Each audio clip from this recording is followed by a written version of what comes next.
કેવું લાગે છે અત્યારે? પહેલા કરતાં ઘણું સારું લાગે છે. અને કેટલું વજન ઉતર્યું? 9 કિલો જેવું ઉતર્યું છે 2 મહિનામાં. 2 મહિનામાં. અને ડાયટ બરાબર ફોલો થઈ હતી?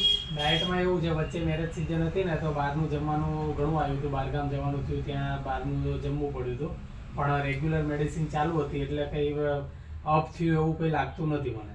અને વીકનેસ કે એવું કંઈ? ના, એવું કંઈ આજે થતું નથી. પહેલાં જે વાંક ચડતો હતો, દુખાવા થતો હતો, પગમાં દુખાવો થતો હતો, એ બિલકુલ સદંતર બંધ થઈ ગયું છે. બરાબર. અને એક ગોઠણની પણ તકલીફ હતી, આ સામાન્ય સદંતર હતું. બંધ થઈ ગયું છે. પછી દુખાવો તો પછી ઉપડ્યો નથી નથી? દુખાવો રહ્યો. અને કોઈ બીજી શરીરમાં તકલીફ પણ નથી? ના, વીકનેસ કે એવું કંઈ લાગતું અને નથી. પેટ પણ તમારે બહાર હતું? આ પેટ અત્યારે ઢીલું થઈ ગયું છે અને હવે એવું લાગતું જ નથી કે પેટ આપણું ભારે હોય એવું. અને અંદર જતું રહ્યું અંદર છે. જતું અને રહ્યું. કપડાં હવે તો નહીં? કપડાં થોડા ઢીલા પડી ગયા છે, ઘણા ઢીલા પડી ગયા છે. ઓકે, એટલે બધું સારું લાગે છે તમને?